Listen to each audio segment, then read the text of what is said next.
2021 adalah tahun integritas. The Year of Integrity.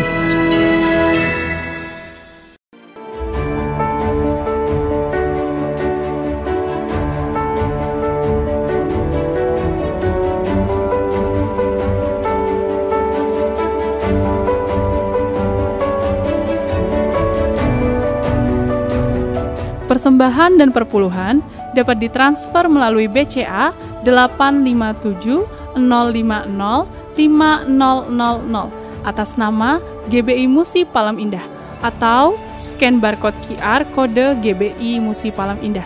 Tuhan Yesus memberkati. Shalom Bapak Ibu Saudaraku, saya percaya saat ini semuanya kita rindu untuk disegarkan di dalam hadirat Tuhan.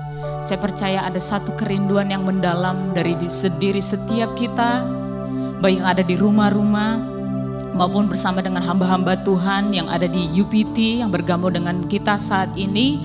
Saya percaya biarlah api Pentakosta yang ketiga itu dicurahkan atas setiap kita. Tapi tergantung bagaimana kedalaman dan kerinduan kita, sebesar apa wadah yang kita siapkan, di mana Tuhan akan mencurahkan kuasa-Nya, kemuliaan-Nya atas setiap kita. Ketika kita rindu kepada Tuhan, Tuhan terlebih rindu atas setiap kita. Tuhan terlebih mau dan sangat punya kerinduan untuk mencurahkan anugerah-Nya yang besar bagi setiap kita, karena segala rancangan dan rencananya itu akan selalu digenapi oleh setiap orang-orang yang mencari wajah Tuhan, yang mau dipakai oleh Tuhan dan yang mau diurapi oleh Tuhan di Pentakosta yang ketiga ini. Bersama kita juga ada gembala pembina kita, di mana kita akan sama-sama menaikkan doa, pujian, penyembahan kita di hadapan Tuhan. Mari kita penuhi Indonesia, mari kita penuhi bangsa-bangsa, kita naikkan syukur kita naikkan doa kita naikkan pujian kita, penyembahan kita. Karena kita percaya ketika kita naikkan itu di hadapan Tuhan, di setiap titik demi titik, kota demi kota, bangsa demi bangsa, dari Amerika, Kanada, Eropa, Australia, bahkan Asia. Saya percaya ada kemuliaan Tuhan yang dicurahkan ketika kita mau bersepakat bersama-sama membangun tahtanya.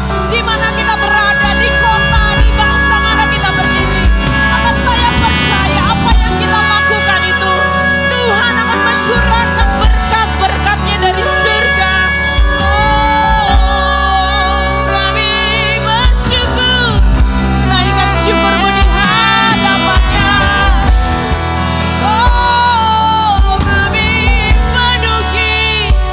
Kami penuhi tahtamu dengan pujian, dengan penyembahan kami.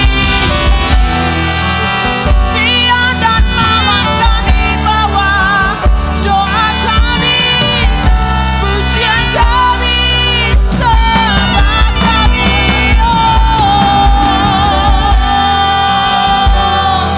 Biarlah Kau disukakan dari pulau-pulau, dari bangsa demi bangsa. Nama-Mu ditinggikan, nama-Mu diagungkan. Kami mau lebih dalam Tuhan, kami mau lebih dalam, menikmati kemuliaan-Mu Bapa.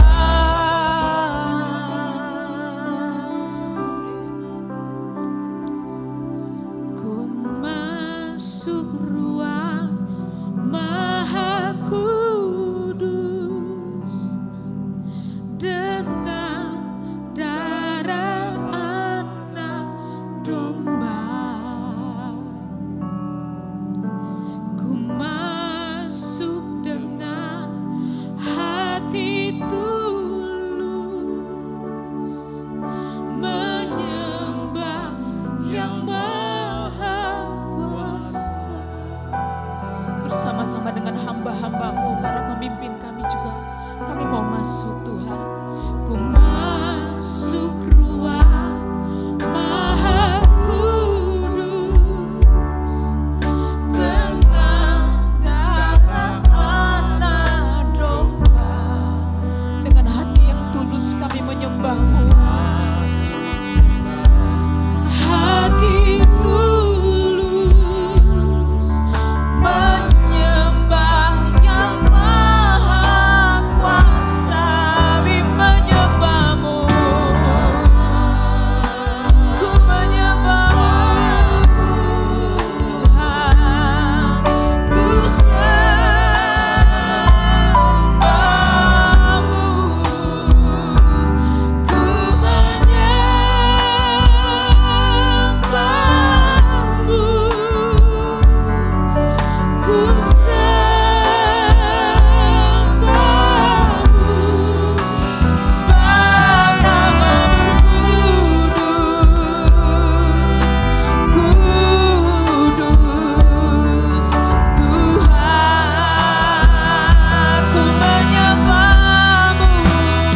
Yes, Lord.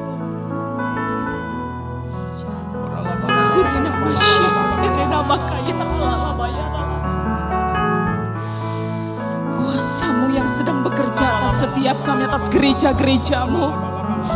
Dan kami percaya saat ini, dengar hamba-hamba Tuhan yang ada di Amerika, Tuhan sedang melawat Engkau hari ini.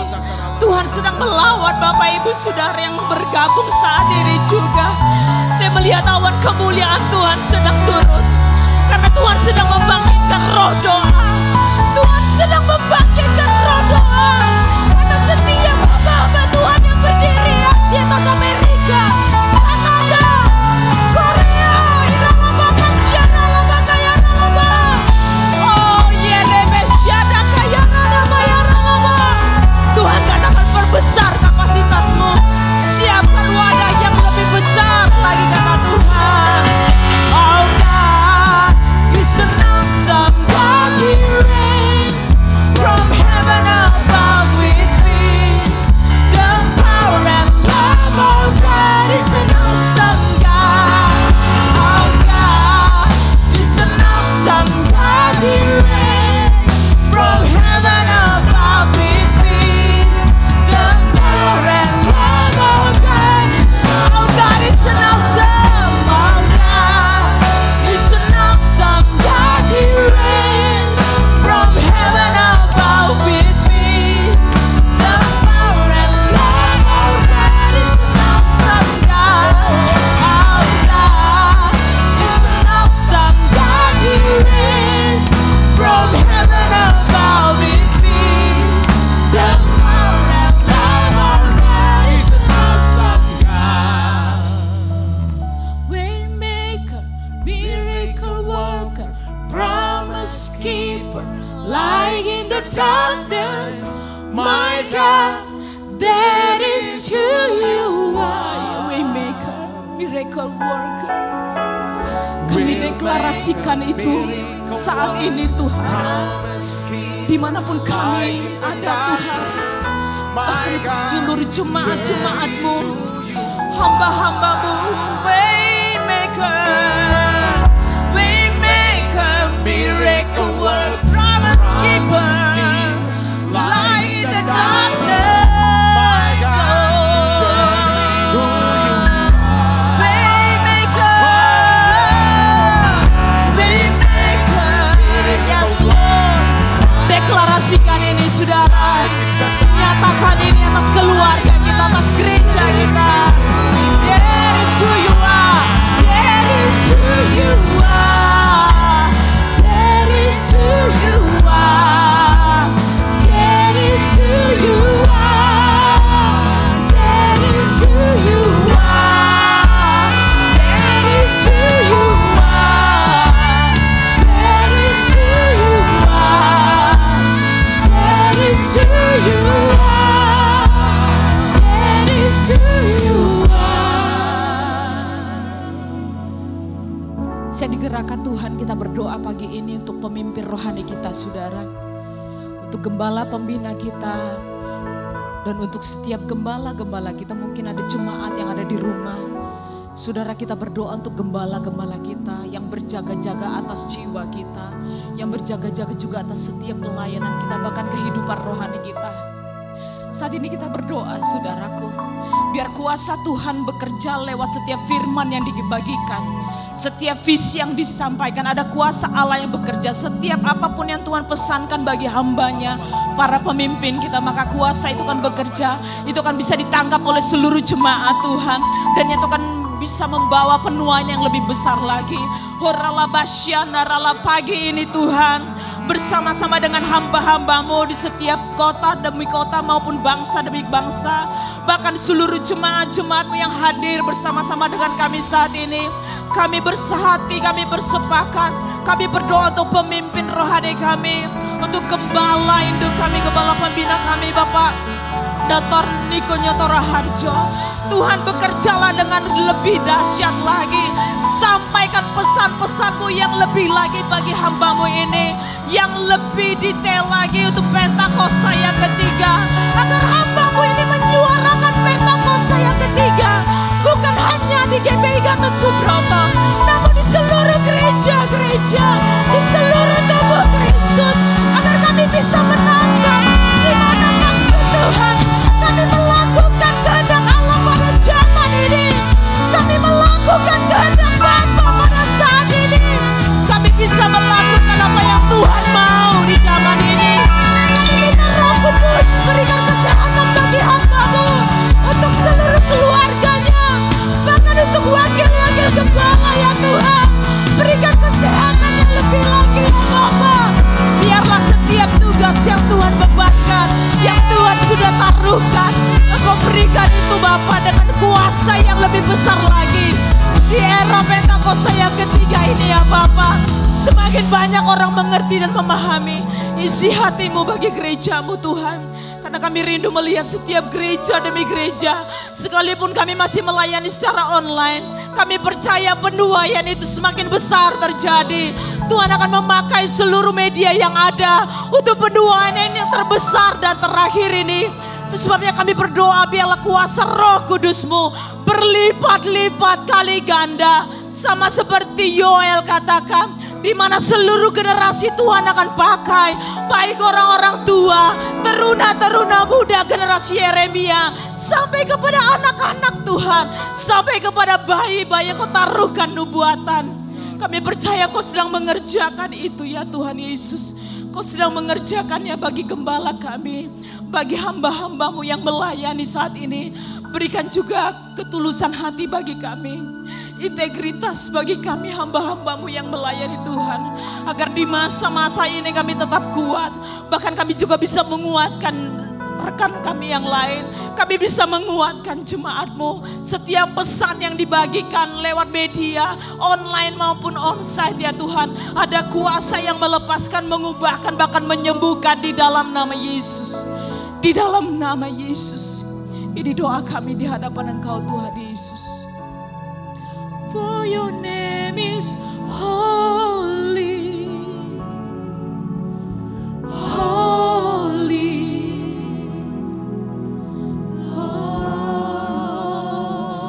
For your name is holy, for your name is holy, your name is holy.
Mereka mungkin yang saat-saat ini harus menjalani masa-masa yang berat karena menghadapi sakit penyakit dalam tubuhnya.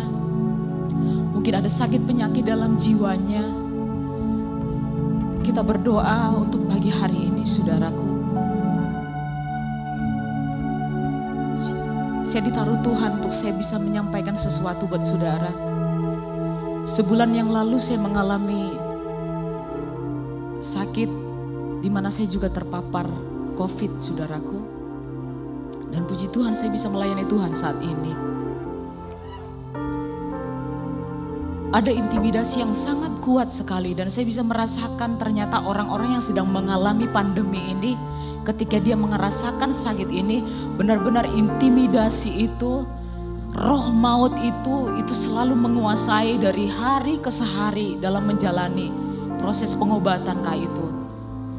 Tapi ketika waktu itu saudaraku ada intimidasi yang kuat sekali, ada kecemasan bahkan ketakutan. Di situ tiba-tiba saya merindukan satu tempat, di mana tempat itu ada tempat yang menyegarkan, yang membangkitkan iman saya, yang memunculkan harapan saya, dan yang memunculkan percaya saya kepada firman yang setiap hari saya baca, setiap hari saya renungkan lewat menara doa. Tempat itu adalah hadirat Tuhan. Bapak Ibu Saudara, di hadirat Tuhan, Tuhan menyediakan berkat-berkat rohani yang sangat komplit bagi setiap kita. Karena Tuhan sangat tahu kebutuhan saudara dan saya. Itu sebabnya pagi ini kita berdoa. Sebelum kita berdoa, saudaraku, ada Tuhan memberikan satu lagu buat saya. Karena di hadirat Tuhan, saya merasakan kesembuhan itu mengalir. Bahkan hadirat Tuhan saat ini juga menyembuhkan saudara yang ada di rumah yang saat ini sedang berjuang menghadapi sakit penyakit saudara. Saya mau katakan Tuhan tidak pandang bulu apapun penyakit, jenis penyakit kita. Mau penyakit yang membawa maut kah? Mau penyakit yang membawa kesusahan kah itu? Tuhan tidak memandang bulu itu. Tuhan hanya melihat adakah iman, adakah percaya itu, adakah kamu masih datang di hadirat Tuhan, menghampiri tahta Tuhan, dan melihat bahwa ada kemungkinan dari pihak Tuhan. Saudara yang ada di rumah saat ini, mungkin yang ada di UPT saat ini, mau mengalami sakit apapun itu, di hadirat Tuhan, Tuhan akan melakukan perkara yang ajaib. Di hadirat-Mu aku sembuh, di hadirat-Mu aku pulih, di hadirat-Mu aku tenang, di hadirat-Mu ku percaya, di hadirat-Mu aku sembuh. Ini doa kami. Kami pulih Tuhan. Amin. Di hadirat-Mu aku tenang, di hadirat-Mu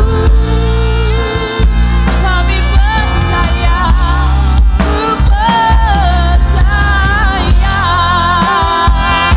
Bangkitkan iman kami Tuhan. Di hadirat-Mu aku sembuh. Perkatakan ini saudara. Di hadirat-Mu aku pulih, di hadirat-Mu aku tenang. Yes Lord, kami percaya, percaya. Di hadirat-Mu aku, yes Lord, kami sembuh Tuhan. Aku pulih, di hadirat-Mu aku tenang, di hadirat-Mu ku percaya. Bapak, di dalam nama Yesus kami bersepakat pagi ini. Bapak Ibu Saudara yang ada di rumah yang mungkin sedang mengalami sakit penyakit, taruh tangan saudara di bagian yang sakit. Kita berdoa, di hadirat Tuhan ada kesembuhan, ada pemulihan. Di hadirat Tuhan kita bisa tenang. Di hadirat Tuhan kita bisa percaya dan menaruh percaya kita kepada firman Tuhan. Karena oleh bilur-bilur Yesus kita disembuhkan. Bahkan kita telah disembuhkan. Pagi ini Tuhan, siang malam ini dimanapun kami berada, karena kami ada di hadirat-Mu.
Yesus.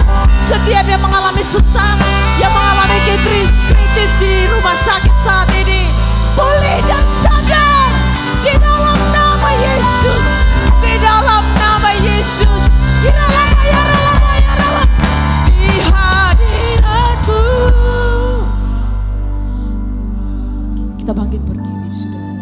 Di hadiratmu aku pulih. Di hadiratmu aku tenang. Di hadiratmu ku percaya. Di hadiratmu aku sembuh. Di hadiratmu aku pulih. Di hadiratmu aku tenang. Di hadiratmu ku percaya. Terima kasih Tuhan untuk saat-saat indah. Kami boleh ada di menara doa ini. Kami rasakan ya Tuhan hadirat-Mu yang memulihkan, yang menyembuhkan. Bahkan ya Tuhan yang menyucikan setiap kami. Terima kasih Tuhan, terima kasih. Kami bersyukur Tuhan untuk kehadiran-Mu, untuk jamahan-Mu. Dan kami percaya semua yang sakit Tuhan sudah sembuhkan. Yang lemah Tuhan sudah kuatkan. Bahkan yang susah Tuhan sudah hiburkan. Terima kasih Tuhan, terima kasih Allah Roh Kudus. Kami rasakan ya Tuhan. Dan kami percaya surga di atas kepala kami sudah terbuka. Tuhan kami minta Tuhan, kebaikan kemurahan-Mu, berkat-Mu dicurahkan untuk setiap kami ya Bapa. Di dalam nama Yesus, dalam nama Yesus. Terima kasih Tuhan, terima kasih. Engkau lihat setiap anak-anak-Mu ya Tuhan yang hadir di menara doa ini Yesus. Semua kami punya rasa haus, rasa lapar kan Tuhan. Kami suka akan firman-Mu ya Tuhan. Terima kasih Tuhan, terima kasih. Urapi hamba-Mu untuk dapat menyampaikan pesan firman-Mu dalam bahasa yang sederhana dan mudah dimengerti. Di dalam nama Yesus, semua kita yang percaya dan siap menerima firman hati gembira, sama-sama katakan amin. Silakan saudara duduk kembali.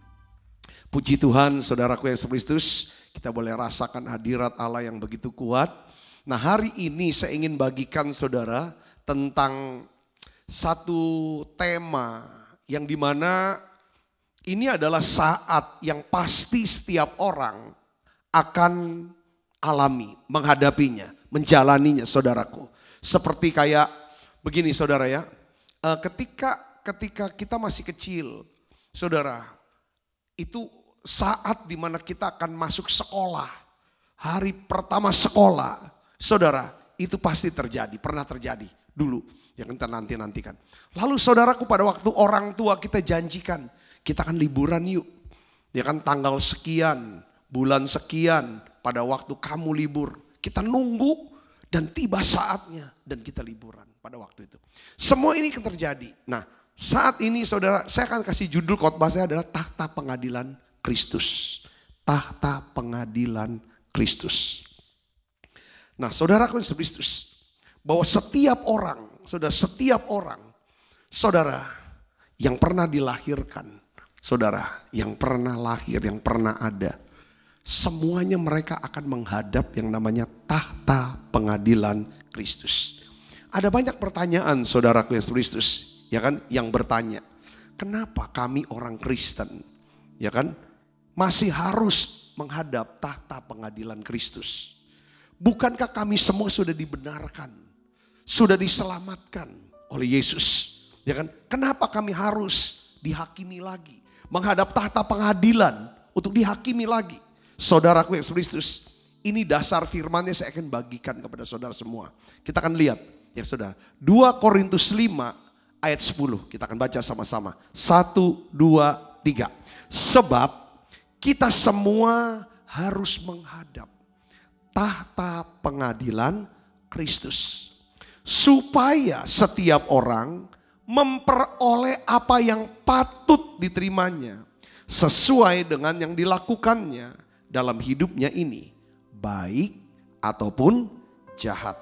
Saudaraku yang Kristus, itu dari 2 Korintus 5 ayat 10, saudaraku yang Kristus. Nah, jadi saudara, suatu hari kelak kita semua akan berdiri di hadapan Tuhan. Pada waktu kita berdiri di hadapan Tuhan, menghadap tata pengadilan Kristus, saudaraku, ya kan? Menurut Wahyu pasal 20 ayat 11 sampai 12, saudaraku, maka Tuhan akan membuka buku kehidupan untuk menentukan siapa-siapa yang akan memperoleh hidup yang kekal, tinggal bersama Tuhan di sorga. Siapa-siapa akan menerima penghukuman, dijauhkan dari hadirat Tuhan. Coba kita lihat Wahyu 20 ayat 11 sampai 12. Kita baca sama-sama. 1, 2, 3.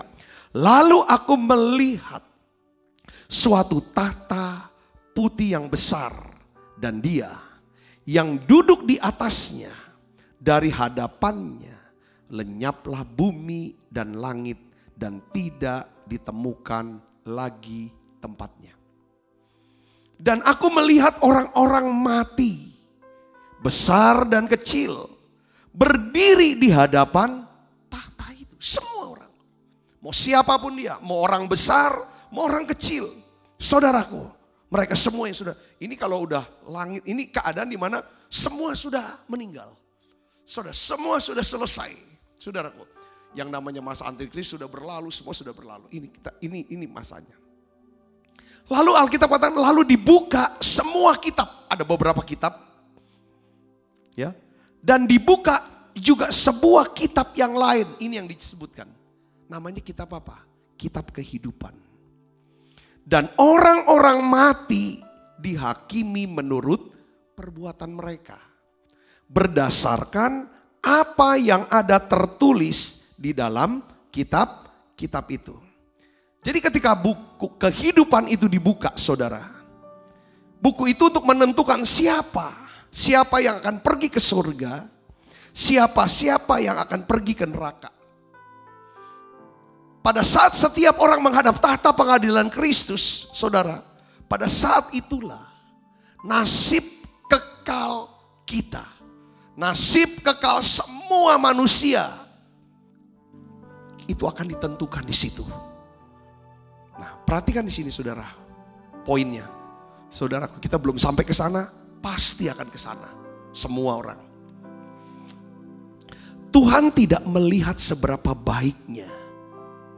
Tuhan tidak lihat seberapa baiknya kita telah menjalani hidup ini. Sebab kita diselamatkan bukan oleh perbuatan baik. Perhatikan sini. Kita diselamatkan oleh kasih karunia Allah. Kita diselamatkan oleh karena iman kepada Tuhan Yesus Kristus. Saudara dan saya yang sudah percaya sama Yesus, saudara yang sudah dibaptis, apalagi saudara yang sudah dibaptis oleh Roh Kudus, berbahasa roh. Ini satu pengharapan kalau kita menghadap tahta pengadilan Kristus. Saudaraku, ini adalah saat di mana nama kita itu ada di buku kehidupan. Katakan amin. Kita di sana bukan untuk dihukum. Saudara, jadi di sini saya ingin bagikan untuk semua ya. Jadi saya percaya bahwa saudara yang mendengarkan khotbah ini, saya berharap saudara adalah orang-orang yang menjadi milik Kristus. Tapi ini untuk mengingatkan kita, ya kan? Supaya bahwa ada tanggung jawab besar buat kita. Jangan biarkan orang-orang dekat, orang-orang yang kita kasih, nama mereka tidak ada di dalam buku kehidupan. Bagaimana nama kita bisa ada di dalam buku kehidupan? Sekali lagi, bukan karena perbuatan baik, bukan amal ibadah, tetapi karena iman kita kepada Yesus Kristus. Efesus 2 ayat 8 katakan, oleh kasih karunia, kamu diselamatkan oleh iman. Itu bukan hasil pekerjaanmu, bukan hasil usahamu. Jangan satu orang pun memegahkan diri. Yang percaya katakan amin. Kalau saudara adalah orang yang suka menaruh iman, menaruh pengharapan, dan mengasihi Tuhan Yesus, saudara, nama saudara ada di buku kehidupan. Pertanyaannya, saudara, apakah saudara adalah orang yang menolak Yesus? Jadi kita akan menerima hidup kekal, kita akan dibebaskan dari segala penghukuman. Itu tergantung dari keputusan kita. Yang mengerti katakan amin. Jadi buku kehidupan itu yang menentukan nasib kekal kita. Setelah buku kehidupan ini dibuka saudara, oke, yang namanya ada, ya, yang namanya ada, saudaraku Yesus Kristus, maka dia akan menerima, saudara, dia akan menerima hidup yang kekal. Yang namanya tidak tercantum dalam buku kehidupan, mereka akan mengalami kematian kekal. Lalu setelah itu dibuka satu buku yang lain, saudaraku Yesus Kristus. Buku ini mencatat saudaraku, seluruh perbuatan kita. Buku inilah yang akan menentukan tingkatan upah, the degree of reward, yang akan diterima oleh orang-orang yang namanya tercantum dalam buku kehidupan. Saudaraku. Terus ya, demikian juga saudaraku. Buku ini menentukan saudaraku tingkatan penghukuman. Ya kan? The degree of punishment. Untuk mereka-mereka yang namanya gak tercantum dalam buku kehidupan. Yaitu mereka yang menolak daripada Yesus Kristus. Saudara bisa mengerti sini? Katakan amin. Kok ada tingkatannya Pak? Dasar firmannya apa? Yesus pernah saudaraku, ya kan, berbicara tentang, dia berkata, celakalah Korazim, dia bilang. Matius 11 ayat 20, ya. Yesus mulai mengecam kota-kota yang tidak bertobat. Ya, bertobat itu artinya, ya saudaraku, bertobat artinya bertobat percaya kepada Tuhan. Ya. Di situ ia paling banyak melakukan, sekalipun di situ ia melakukan paling banyak mujizat-mujizat. Saudara, lihat di Korazim Yesus banyak buat mujizat. Dia bilang gini, celakalah engkau Korazim, celakalah engkau Betsaida. Lalu Tuhan bilang gini, jika di Tirus dan Sidon terjadi mujizat-mujizat yang telah terjadi di tengah-tengah kamu, sudah lama mereka bertobat dan berkabung. Tetapi aku berkata kepadamu, perhatikan ini di hari penghakiman. Ini bicara tentang tata pengadilan Kristus nanti. Semua mengakui bahwa Yesus Kristus itu akan jadi hakim yang adil, hakim yang agung. Saudara, di akhir zaman itu, ini dia. Pada hari penghakiman dikatakan ini, tanggungan Tirus dan Sidon akan lebih ringan. Yang tidak bertobat ini lebih ringan hukumannya daripada tanggungan daripada siapa? Korazim dan Betsaida, orang-orang yang tinggal di sana. Karena kamu sudah menikmati mujizat, kamu sudah menerima kasih karunia, tetapi kamu tidak mau percaya, maka hukuman lebih besar daripada orang yang gak pernah ada mujizat. Itu istilahnya the degree of punishment. Ya saudaraku Yesus Kristus. Nah di sini dikatakan lagi, dan engkau Kapernaum, apakah engkau akan dinaikkan sampai ke langit? Tidak. Engkau akan diturunkan sampai ke dunia orang mati. Karena jika di Sodom terjadi mujizat-mujizat yang telah terjadi di tengah-tengah kamu, kota itu tentu masih berdiri sampai hari ini. Tetapi aku berkata kepadamu, pada hari penghakiman, tanggungan negeri Sodom akan lebih ringan daripada tanggunganmu. Tuhan kejam Kapernaum. Di Kapernaum banyak sekali mujizat, penyembuhan, ya kan, bangkitkan orang mati dan lain sebagainya. Saudara, Kapernaum. Tapi Kapernaum tidak bertobat. Tuhan bilang, penghukuman kamu itu lebih besar. Jadi kalau kita baca saudara Matius pasal 11 ini, kita ini jangan enak-enakan. Makin banyak diberkati, makin banyak menikmati kebaikan. Sebenarnya Tuhan tuntut tanggung jawab lebih supaya kita bisa berbuah banyak. Yang mengerti katakan amin saudara. Nah, jadi kata penghakiman di sini mengandung, ya kan saudara, salah satu dari dua hal ini. Yaitu apa? Penghukuman dan upah. Bagi seluruh orang berdosa. Jadi orang berdosa artinya orang yang menolak Yesus Kristus sebagai Tuhan dan Juru Selamat secara pribadi. Kenapa disebut orang berdosa adalah orang yang menolak Yesus? Karena orang-orang yang menolak Yesus, yang tidak percaya Yesus sebagai Tuhan dan Juru Selamat secara pribadi, orang-orang itu adalah orang-orang yang belum diampuni dosanya.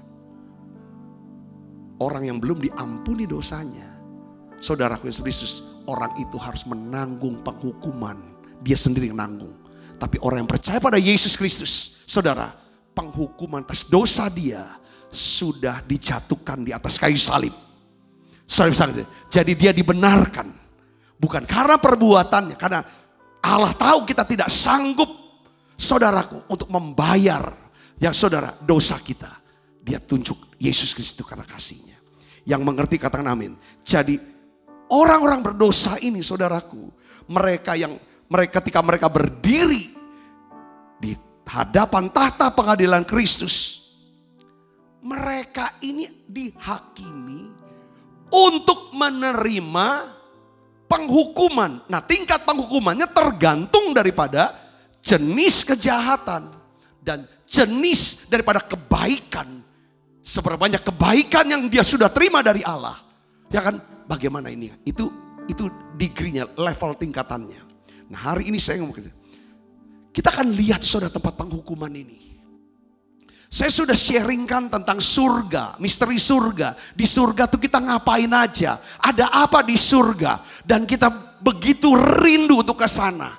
Tapi hari ini saya harus bicara tentang neraka. Tempat penghukuman ini bukan tempat kita, tetapi kita harus tahu ini untuk supaya bisa mendorong kita. Betapa pentingnya menjadikan semua bangsa murid. Betapa pentingnya di masa prapaskah ini. Di masa prapaskah ini saudara, minggu depan kita akan merayakan Jumat Agung, Paskah saudaraku. Untuk apa Yesus saudara mati di salib? Untuk apa Yesus bangkit? Supaya setiap orang yang percaya tidak masuk neraka. Kata, supaya setiap orang yang percaya pada Yesus diampuni, dibenarkan, dan layak di mata Bapa. Yang mengerti katakan amin saudara. Jadi kita harus tahu ini tempatnya gimana. Ibu bapak saudara Kristus, saya bicara neraka bukan untuk menakutin kita, karena kita semua yang sudah percaya pada Yesus akan memperoleh hidup yang kekal, dibebaskan dari hukuman. Saudara, nah Tuhan Yesus menyebut neraka. Neraka adalah satu tempat di mana ada api yang tidak terpadamkan nyala. Saudaraku. Dan di neraka itu tempat penghukuman itu saudaraku. Ulat bangkai tidak mati. Ada ulat yang makan daging, saudara, daging manusia itu. Yang tidak akan mati. Neraka, tempat penghukuman, itu gelap. Gelapnya pekat. Kegelapan yang paling gelap, saudaraku. Ya kan? Alkitab, di sana terdapat ratap dan kertak gigi. Kalau orang gitu apa? Dingin, saudara. Ada api yang panas, tapi dingin dia minta ampun. Saudara pernah nggak ngalamin yang namanya gini saudara? Badannya panas banget, tapi saudara kedinginan. Saya pernah. Neraka tuh lebih dingin lagi tapi panas. Nah ini Alkitab yang bilang. Tempat di mana murka Allah dinyatakan. Tempat penyiksaan kekal yang tidak akan pernah berakhir. Penyiksaannya ini terjadi apa? Secara fisik. Makanya orang yang terbuang ke neraka mereka akan mengenakan tubuh untuk dibinasakan. Saudara, jadi tubuhnya tuh dihancur satu-satu menderita saudara. Lalu nanti muncul lagi tubuhnya. Saudara, terus hancur, muncul lagi itu. Sedangkan orang yang memperoleh hidup kekal, yang namanya tercantum dalam buku kehidupan, mereka memperoleh tubuh kemuliaan. Saudara, tubuh yang tidak bisa binasa, tidak pernah bisa mati, tidak bisa sakit. Saudara, itu tubuhnya. Tubuh yang dipakai Yesus pada waktu dia bangkit dari kematian. Yang mengerti katakan amin saudaraku. Nah, jadi di tempat penyiksaan ini, yang disiksa fisik, tubuh, juga jiwa, batin saudara, menderita luar biasa. Kesepian, kekosong, sepi, merana saudaraku. Ya kan saudara, kedalaman. Jadi penderitaannya fisik, mental, dan rohani, kering, rohani. Markus 9 ayat 43 dan 48, saudara kita lihat ini kata-kata Yesus. Yesus berkata begini. Dan jika tanganmu menyesatkan engkau, penggalah, karena lebih baik engkau masuk ke dalam hidup dengan tangan kudung daripada dengan utuh kedua tanganmu dibuang ke dalam apa? Neraka. Ke dalam api yang tak terpadamkan. Jadi neraka itu apinya tidak pernah bisa padam. Saudara, di mana ulat-ulat bangkai tidak mati dan apinya tidak padam. Matius 8 ayat 12 katakan begini saudara.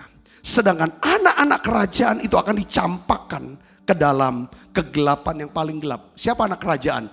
Yesus tuh mau ngomong nih tentang orang Yahudi yang gak mau bertobat saudara. Itu anak kerajaan. Ya, mereka dicampakkan ke dalam kegelapan yang paling gelap. Di sanalah akan terdapat apa? Ratap dan kertak gigi. Saudaraku, yang serius. Jadi inilah daripada suasana daripada neraka, saudaraku. Nah, neraka itu adalah satu tempat sebenarnya saudaraku, di mana orang-orang akan mengalami apa? Kesepian. Kesepian. Di Jepang, saudara, Jepang Perdana Menterinya menunjuk satu menteri namanya Menteri Kesepian. Karena di masa pandemi ini saudaraku, rupanya saudara orang yang bunuh diri jumlahnya jauh lebih banyak daripada korban COVID di Jepang saudaraku. Kenapa mereka bunuh diri? Saudara, khususnya para wanita katanya. Karena mereka mengalami kesepian. Kesepian. Jadi penderitaan manusia yang tidak ada obatnya sebenarnya adalah kesepian. Kosong dan sepi. Kenapa kosong dan sepi? Neraka itu ada tempat penyiksaan di mana orang-orang yang ada di neraka adalah orang-orang yang kosong dan kesepian. Karena penderitaannya bukan cuma fisik, tapi juga apa? Jiwa dan roh. Kenapa kau harus mengalami kekosongan, saudaraku, dan apa? Kesepian. Di mana tidak ada kasih, di situ orang akan sepi, kosong. Di mana tidak ada Allah, di mana tidak ada hadirat Allah, di situ dia akan ada kasih Allah. Saudaraku, ketika saudara saya dipenuhi dengan Roh Kudus, dipenuhi dengan kasih Allah, urapan kasih, di situ saudara berkata, walaupun sendiri, saudara tetap punya sukacita, ada damai sejahtera.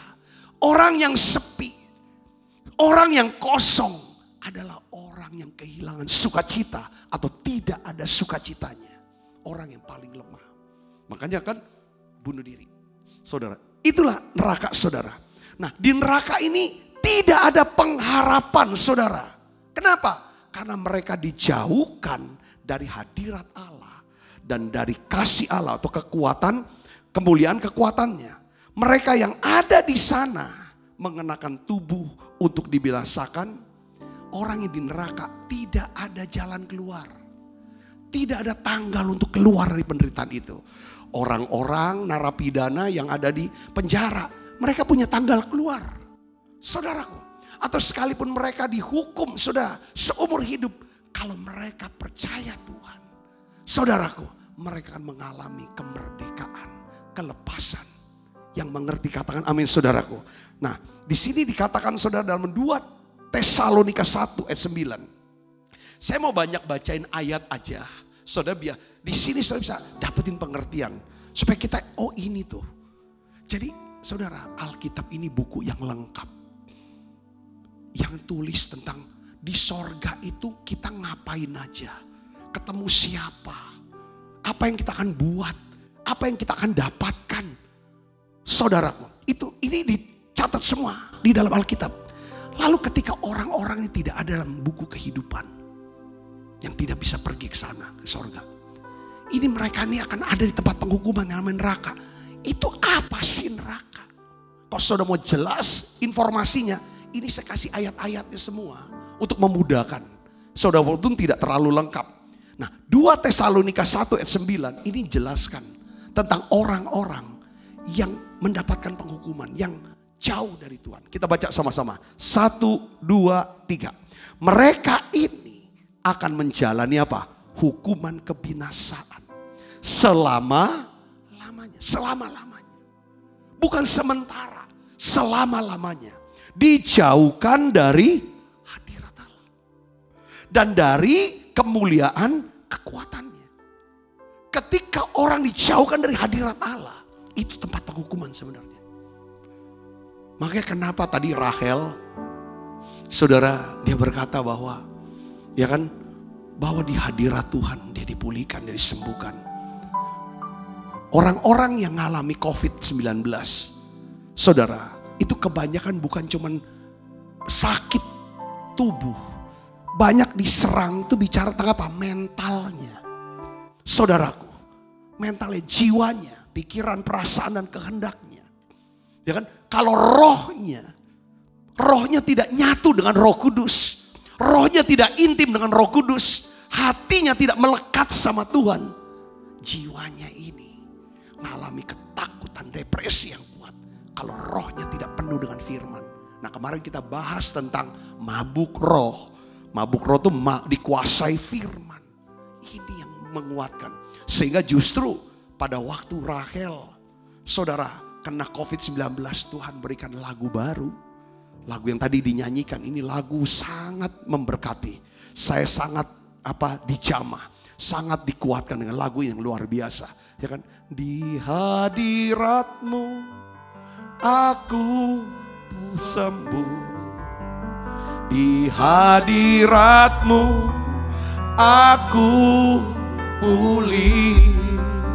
Di hadirat-Mu aku tenang. Di hadirat-Mu ku percaya. Hadirat-Mu aku sembuh. Di hadirat-Mu aku pulih. Di hadirat-Mu aku tenang. Di hadirat-Mu ku percaya. Orang yang namanya ada dalam buku kehidupan, cantum, itu orang itu semasa hidupnya di dunia adalah orang yang suka ada di mana? Di hadirat. Penghukuman, saudara, tempat penghukuman adalah apa? Dijauhkan dari hadirat Allah. Ketika seorang dijauhkan dari hadirat, kesepian, kosong, sedih, saudara, kering, lelah, capek. Nah ini tempat penghukuman itu, saudara. Nah sekarang pertanyaannya berikut, kita sudah bahas itu, gak usah terlalu lama dah. Yang tentang neraka ini udah jelas itu. Saya akan tutupnya dengan begini. Gimana nasib kekal daripada orang percaya? Saudaraku, bagaimana nasib kekal orang percaya? Roma 8 1 sampai 2 di sini dikatakan, saudara, demikianlah sekarang tidak ada penghukuman bagi mereka yang ada di dalam Kristus Yesus. Roh yang memberi hidup telah memerdekakan kamu dalam Kristus dari hukum dosa dan hukum maut. Hukum dosa, hukum maut. Hukum maut itu bicara tentang apa? Penghukuman. Saudara, hukum maut, kematian kekal. Jadi saudaraku, ketika ketika kita berada, yaitu menghadap atau di hadapan tahta pengadilan Kristus, kita ketemu Yesus, dia duduk di tahta pengadilan itu. Orang Kristen tuh beda sama sekali di hadapan Tuhan dengan orang yang tidak percaya. Beda perlakuannya, saudara. Kenapa, saudaraku? Di mata Tuhan waktu di pengadilan, saudara, Tuhan melihat kita menjadi orang yang dibenarkan. Orang yang telah diampuni dosa-dosanya. Katakan amin, saudara. Nah, sekarang kita lihat apa penjelasan Alkitab saat Tuhan mengampuni dosa kita. Apa sikap Tuhan ketika dia melihat kita? Mazmur 103 ayat 10 sampai 12 kita akan baca sama-sama. 1, 2, 3. Tidak dilakukannya kepada kita apa? Setimpal dengan dosa kita. Dan tidak dibalasnya kepada kita setimpal dengan apa? Kesalahan kita. Baca yang keras.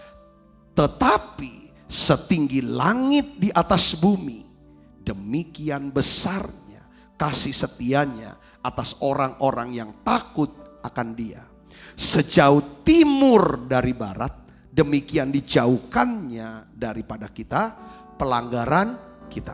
Kalau kita sering baca ini, ayat ini, baca terus sampai ayat-ayat ini, Mazmur 103, 10-12 menguasai kita firman ini.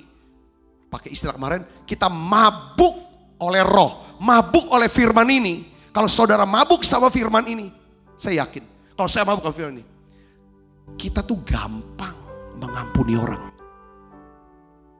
Tidak sulit, saudara, orang yang bersalah, kita mudah kok untuk ngampunin.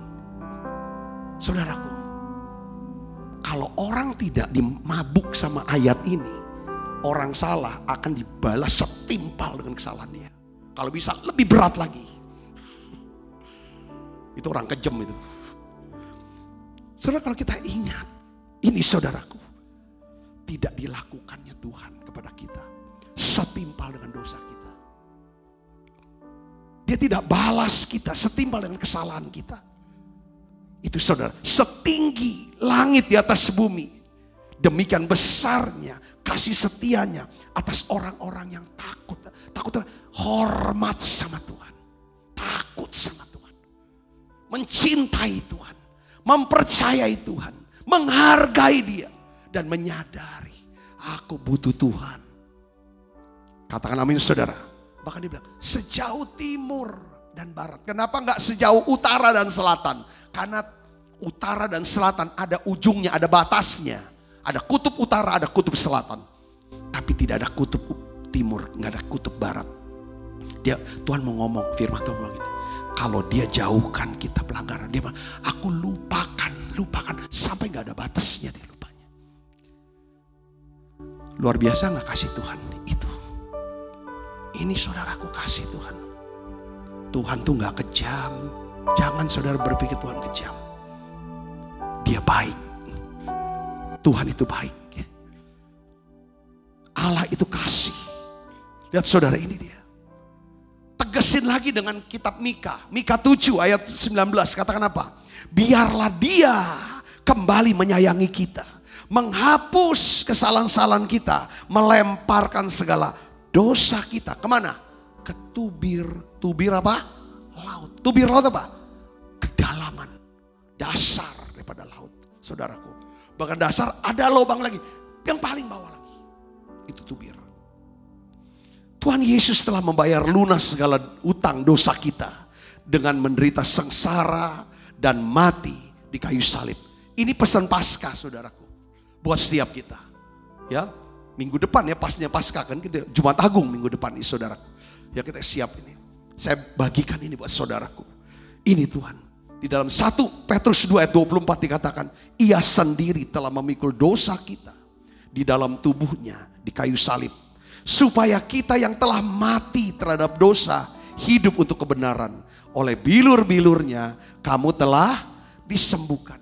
Dia yang tidak pernah mengenal dosa telah dibuatnya menjadi berdosa karena kita. Supaya di dalam kita, di dalam Dia, kita dibenarkan olehnya. Katakan amin saudaraku.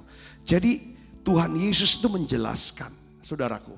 Itu ada satu kata saudara di dalam Yohanes 5 ayat 24. Ini tentang hidup kekal. Dia jelaskan tentang hidup kekal saudaraku. Ya kan? Apa artinya hidup kekal?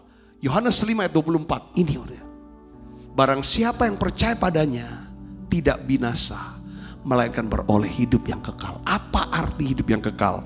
Yohanes 5 ayat 24. Di sini dikatakan, kita baca sama-sama. 1, 2, 3. Aku berkata kepadamu, sesungguhnya barang siapa mendengar perkataanku dan percaya kepada Dia yang mengutus aku, ia mempunyai hidup yang kekal dan apa? Tidak turut dihukum. Sebab ia sudah pindah dari dalam maut neraka kepada hidup sorga. Yang mengerti katakan amin saudara. Roma 8 ayat 1 tadi katakan apa? Demikian sekarang tidak ada penghukuman bagi mereka yang ada di dalam Kristus. Dasarnya apa? Karena begitu besar kasih Allah akan dunia ini, maka dikaruniakan anaknya yang tunggal. Supaya apa saudaraku? Setiap orang yang percaya pada Yesus tidak binasa, melainkan beroleh hidup yang kekal. Sekali saudara dibenarkan oleh iman, hal itu berarti saudara dibebaskan dari tuduhan bersalah. Tuhan tidak hitung lagi segala kesalahan kita, dosa kita lagi. Sebagai anak Allah, kita telah dibebaskan dari penghukuman. Yang percaya katakan amin.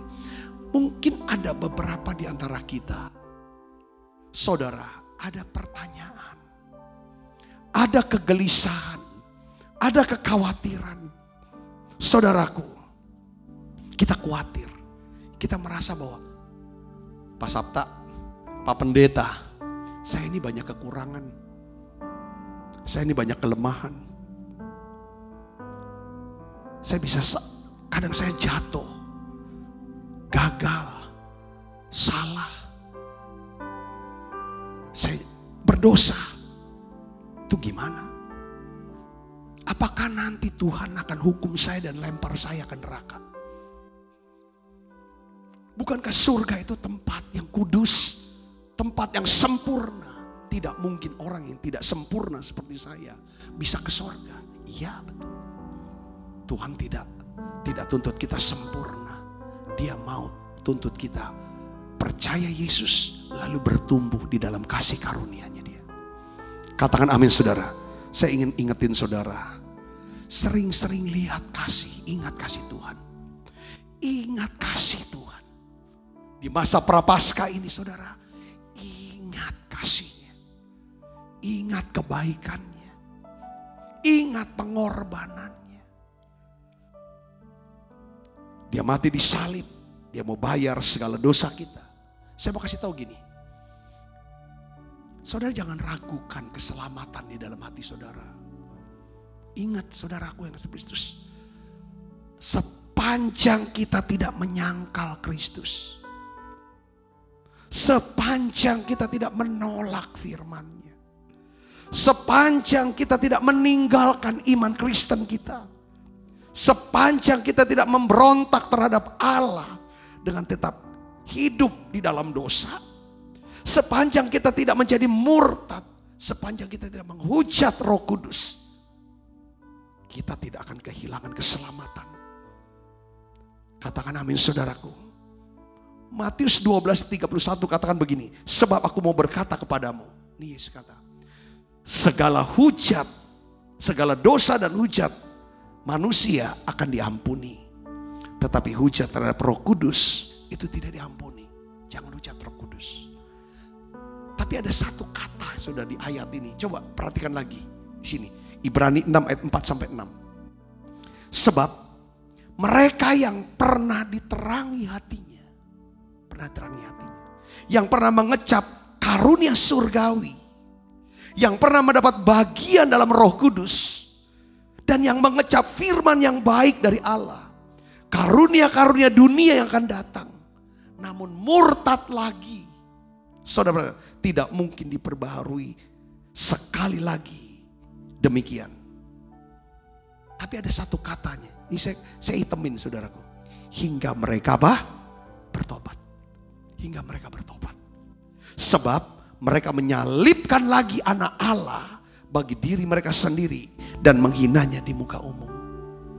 Jadi Tuhan bilang gini, Pak, gimana kalau kami sudah tinggalkan Tuhan, asal masih napas, bertobatlah lagi.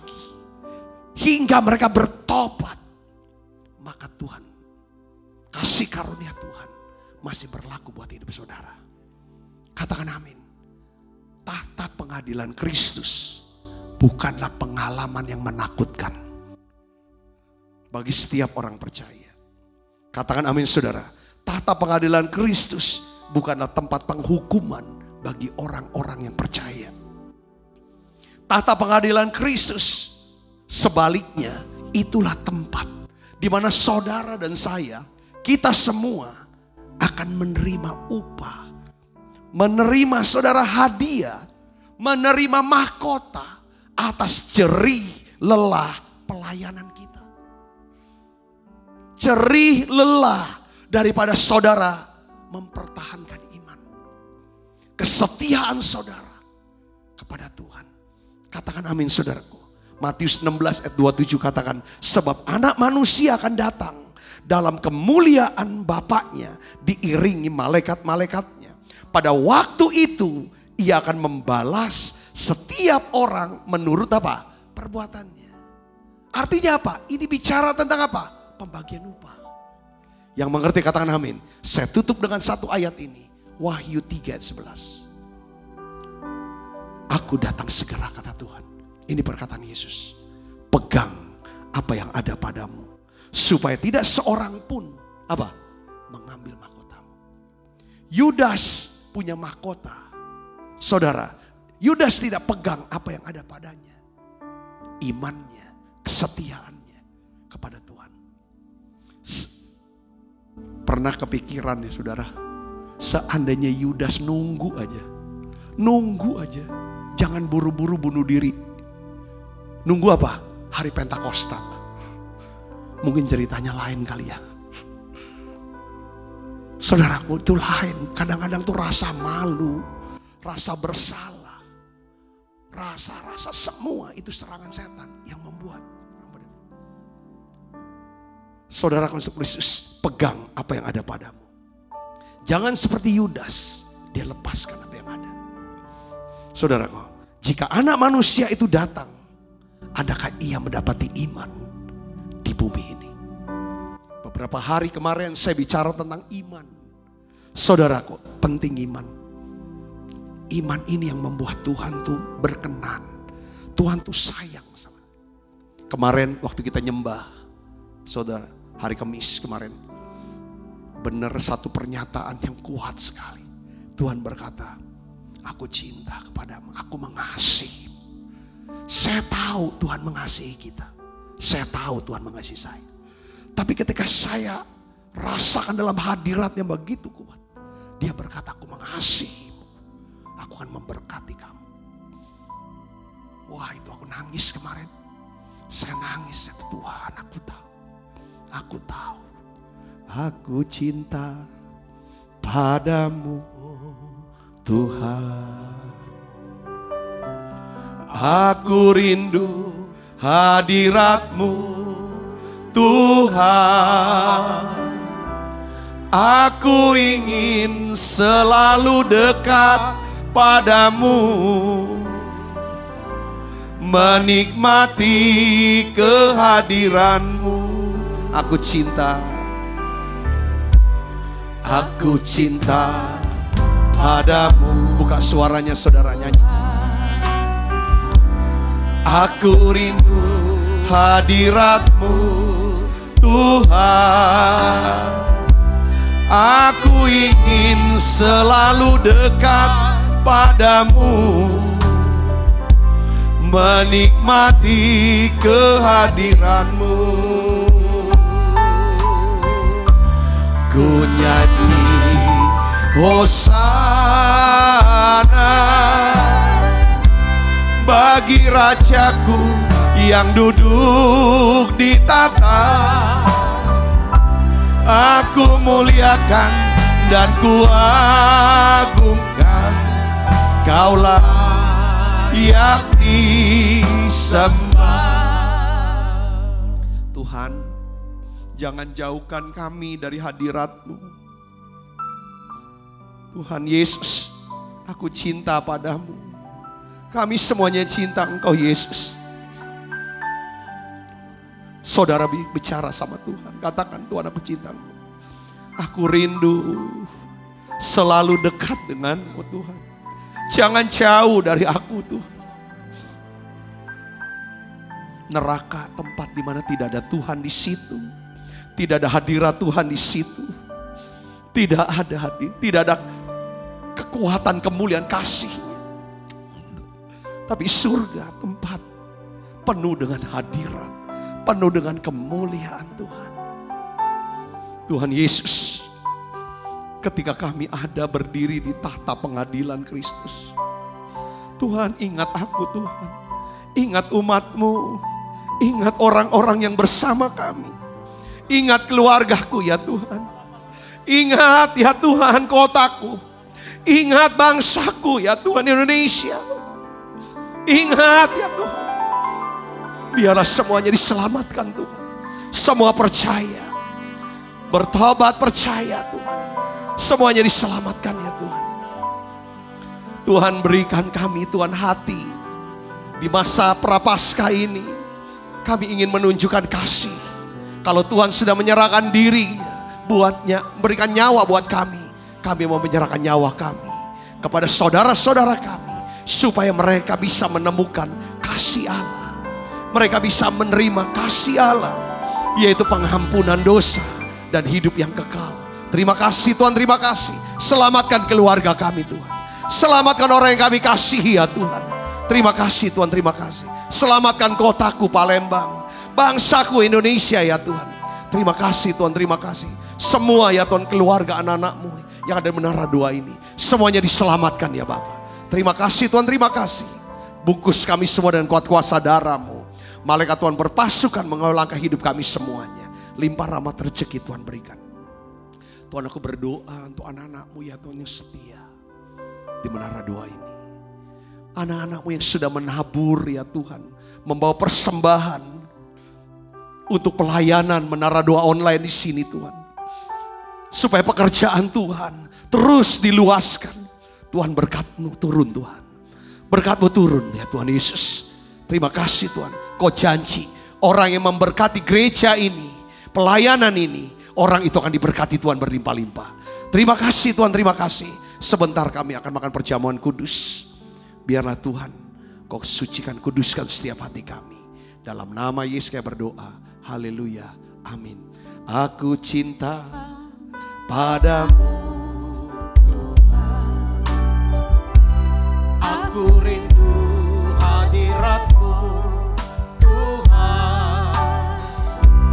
Aku ingin selalu dekat padamu, menikmati kehadiran-Mu. Ku nyanyi Hosana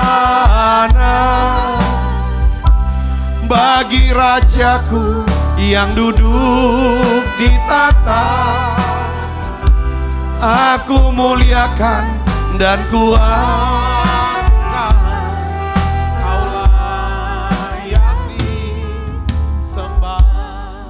sebab apa yang telah teruskan kepadamu telah aku terima dari Tuhan, yaitu buat Tuhan Yesus pada malam waktu ia serahkan mengambil roti. Angkat roti saudaraku.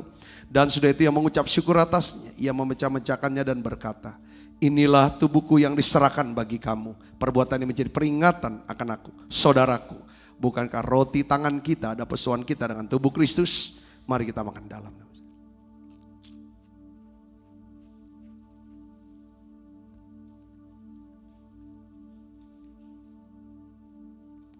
Angkat cawan. Demikian juga yang mengambil cawan sudah makan lo berkata, Cawan ini adalah perjanjian baru di meteraikan darahku. Perbuatan ini setiap kali kamu meminumnya menjadi peringatan akan aku. Saudaraku, bukankah cawan perjanjian ini yang atasnya kita ucapkan syukur atas persoalan kita dengan darah Kristus. Mari kita minum dalam. Terima kasih Tuhan, terima kasih untuk kasih, terima kasih untuk hadirat-Mu ya Tuhan. Mari naikkan pujian ini bersama-sama, katakan terima kasih. Terima kasih Yesusku buat anugerah yang Kau beri. Sebab hari ini Tuhan adakan syukur bagimu.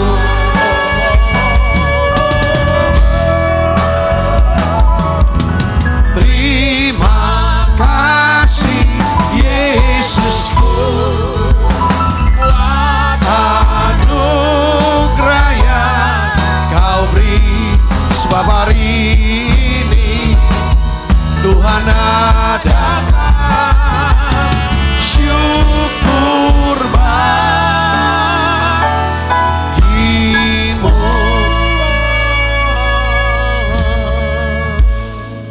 Mari buka kedua tangan kita.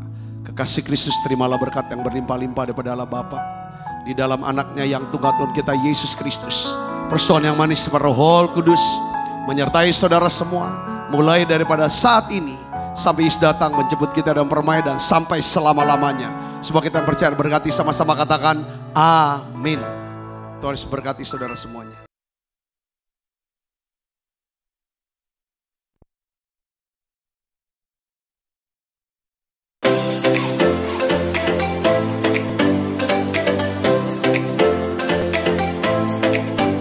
Setiap anak berharga di mata Tuhan dengan talenta dan kecerdasannya masing-masing.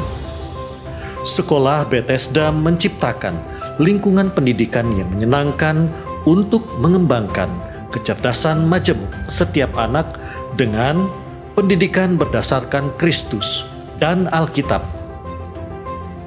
Kegiatan belajar melalui bermain berfokus pada anak, bukan pada target kurikulum. Fasilitas dan prasarana yang mendukung.